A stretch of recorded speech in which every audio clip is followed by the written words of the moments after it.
जून 2013 हिमालय की ऊंची चोटियों के बीच बसा केदारनाथ धाम एक बार फिर श्रद्धालुओं से भर चुका था। मंदिर के आसपास की छोटी छोटी गलियां लोगों की आवाजों से भरी हुई थी। दुकानों पर चहल पहल थी। घोड़े और खच्चर यात्रियों को रास्ते से ले जा रहे थे। होटल और धर्मशालाएं लगभग पूरी तरीके से भर चुकी थी। ऊपर आसमान में बादल जरूर दिखाई दे रहे थे, लेकिन पहाड़ों में यह कोई असामान्य बात नहीं थी।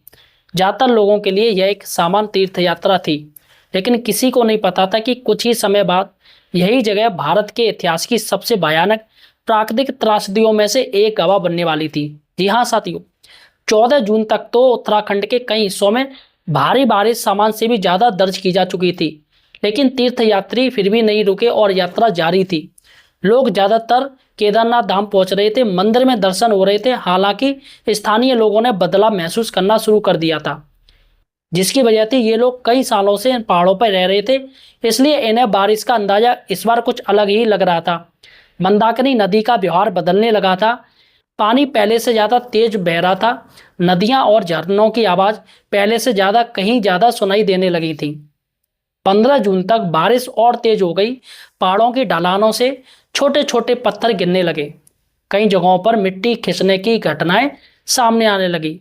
कुछ रास्ते बाधित हो गए। फिर भी साथियों, यात्रा पूरी तरीके से नहीं रुकी और यात्रा चलती रही। हजारों श्रद्धालु अभी भी ऊपर की तरफ बढ़ रहे थे, लेकिन उन्हें क्या पता था कि अगले दिन की सुबह उनकी जिंदगी की सबसे कठिन सुबह बनने वाली थी। केदारनाथ मंदिर के पीछे ऊंचाई पर एक हिमनदीय झील मौजूद थी।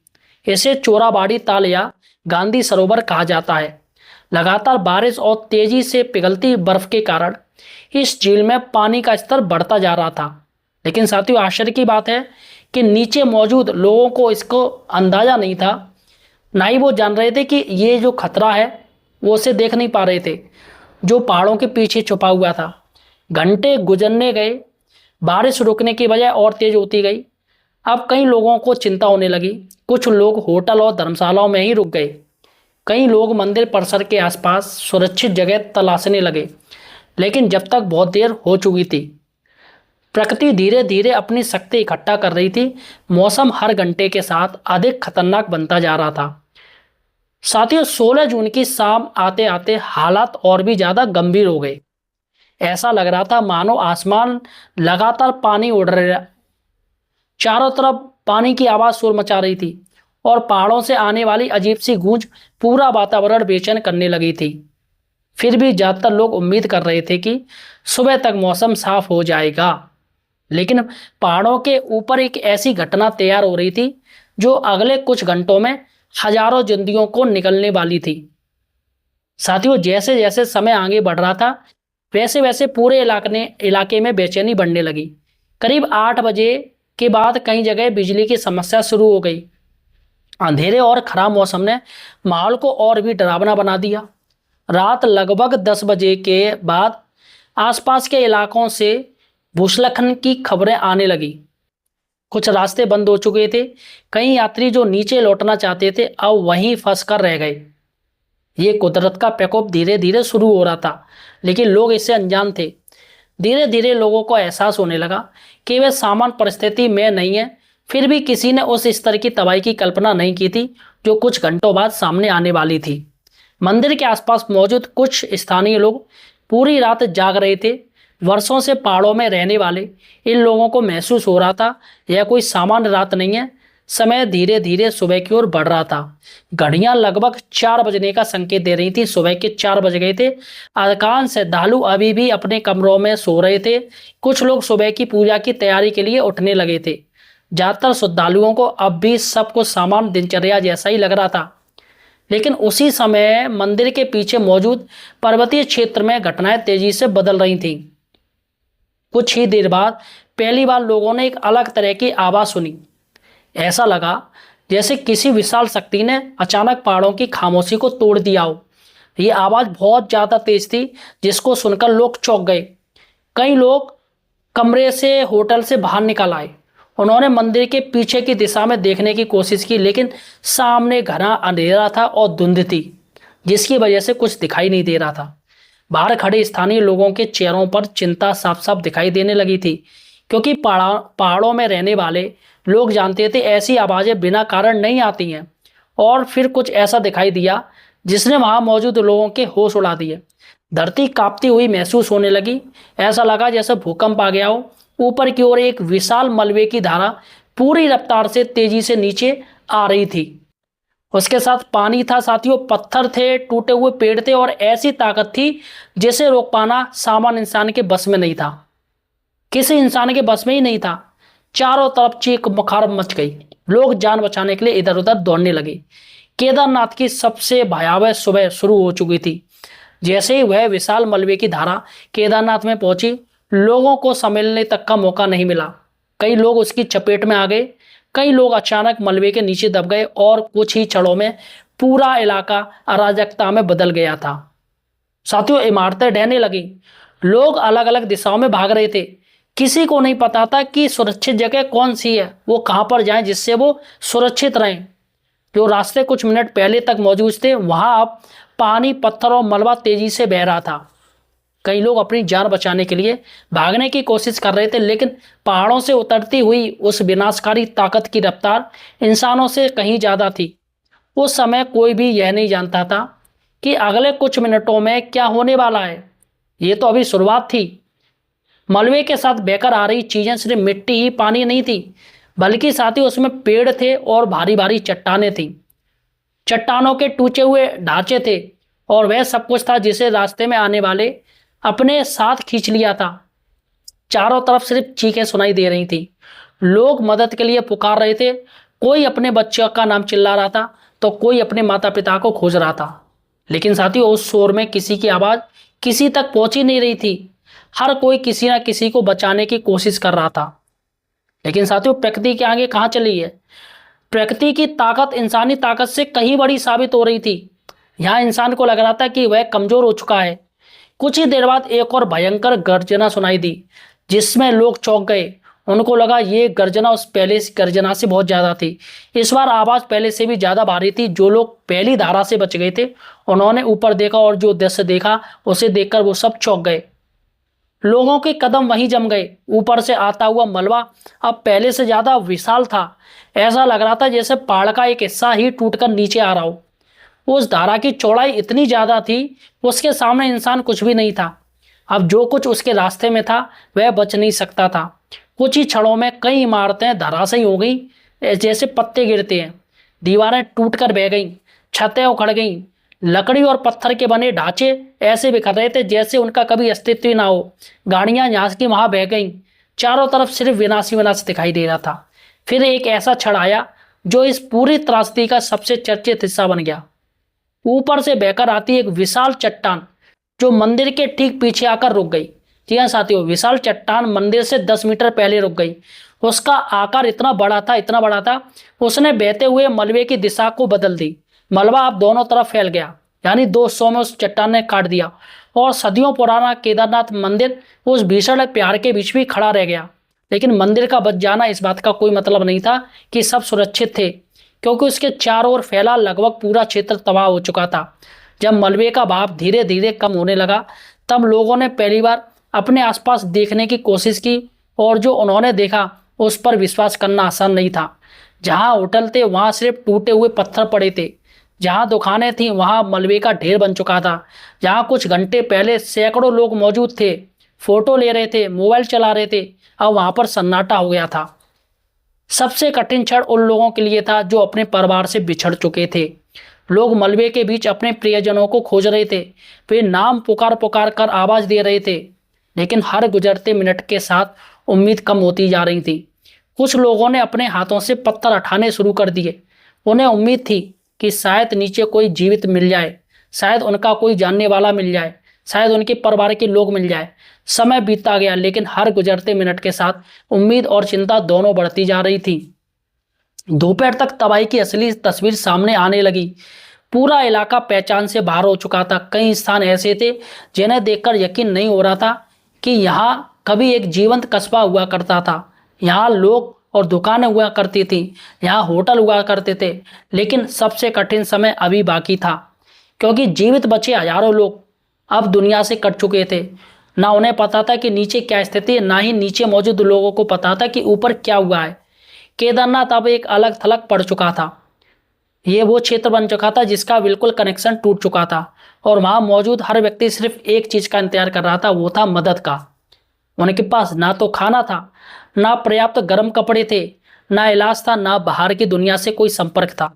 चारों तरफ पहाड़ थे और बीच में फंसे हुए हजारों लोग। कुछ लोग मंदिर परिसर के आसपास इकट्ठा होने लगे, कुछ सुरक्षित जगह तलाशने लगे, कुछ घायल लोगों की मदद में जुट गए। लेकिन हर किसी की नज़र बार बार आसमान की तरफ उठ रही थी। उन्हें उम्मीद थी कि कोई आएगा, कोई उनकी खबर लेगा, कोई उन्हें यहाँ से निकालेगा। लेकिन उस समय किसी को नहीं पता था कि नीचे की दुनिया तक इस त्रासदी की पूरी खबर पहुंचने में अभी भी समय लगने वाला था। नीचे वाले लोगों को पता ही नहीं था कि केदारनाथ में क्या हुआ है। केदारनाथ अब सिर्फ एक तीर्थ स्थल नहीं रह गया था, वो एक आपदा क्षेत्र बन चुका था। वहाँ मौजूद हर व्यक्ति एक ऐसे संघर्ष की शुरुआत करने वाला था जो आने वाले कई दिनों तक चलने वाला था। 17 जून 2013 तबाही का सबसे भयानक दौर गुजर चुका था, लेकिन केदारनाथ में फंसे लोगों के लिए असली परीक्षा अब शुरू हुई थी। जहाँ तक भी नजर जाती वहाँ विनाश ही दिखाई दे रहा था। साथियों, टूटे हुए भवन, बिखरे हुए सामान, पत्थर और कीचड़ों से भरी जमीन और सबके बीच हजारों लोग जो अभी भी समझने की कोशिश कर रहे थे कि आखिर उनके साथ हुआ क्या है, किस तरीके से प्रकृति ने उनके साथ गलत किया है। कई लोग पूरी रात पूरा दिन अपने परिवार वालों को खोजते रहे।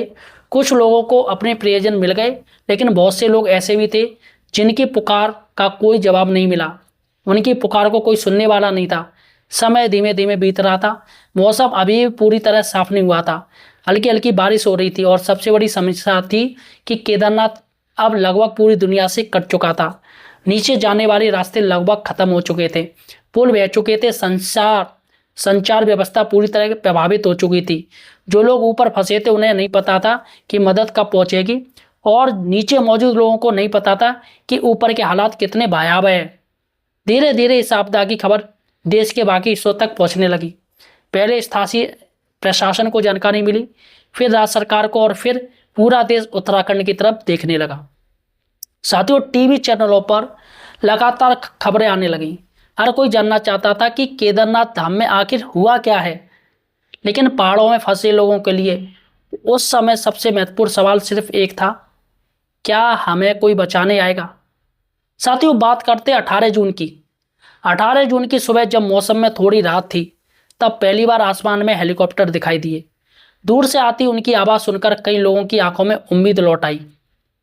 कुछ लोग हाथ हिलाने लगे, कुछ लोग खुले स्थानों की ओर भागे, कुछ लोग सिर्फ आसमान को देखते रहे, क्योंकि कई घंटों बाद पहली बार उन्हें लगा कि वे अकेले नहीं हैं। अब उनकी खबर दुनिया तक पहुंच चुकी है। लोगों ने जान लिया कि केदारनाथ में एक भयानक त्रासदी आई है, लेकिन बचाव अभियान आसान नहीं था।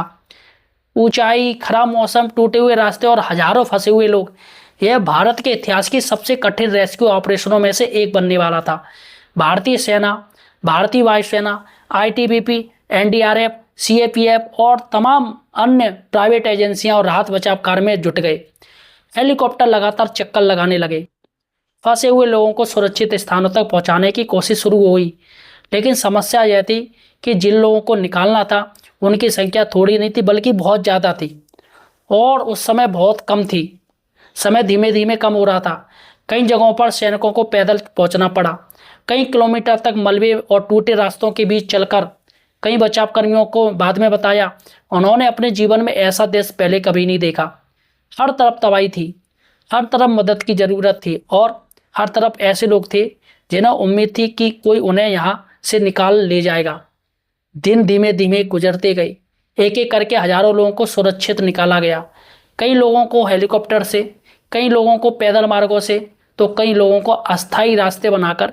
एक ऐसा अभियान था साथियों जो लगातार कई दिनों तक चला, लेकिन इस अभियान की भी एक कीमत थी। साथियों, 25 जून 2013 को बचाव अभियान के दौरान एक हेलीकॉप्टर दुर्घटनाग्रस्त हो गया। हेलीकॉप्टर का एक्सीडेंट हो गया। इस दुर्घटना में भारतीय वायुसेना और राहत कार्य से जुड़े कई लोगों की जान चली गई। वे लोग दूसरों की जान बचाने निकले थे, लेकिन खुद वापस नहीं लौट सके। यह घटना इस पूरी त्रासदी की सबसे दर्दनाक अध्यायों में से एक बन गई।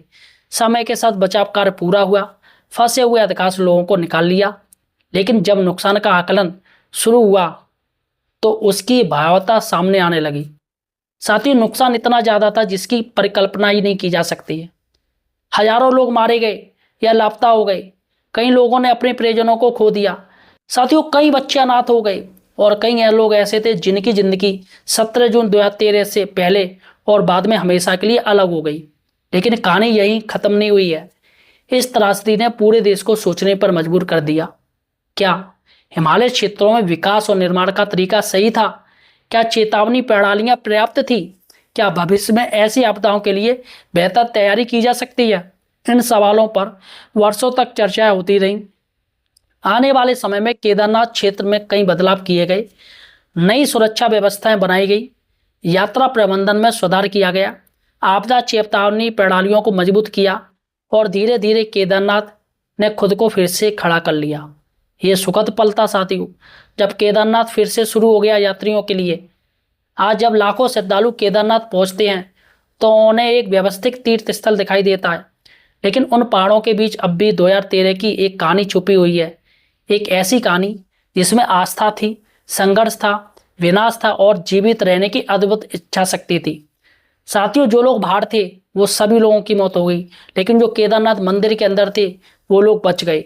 केदारनाथ त्रासदी सिर्फ एक प्राकृतिक आपदा नहीं थी, ये एक ऐसा दिन था जिसने हजारों लोगों की जिंदगी बदल दी।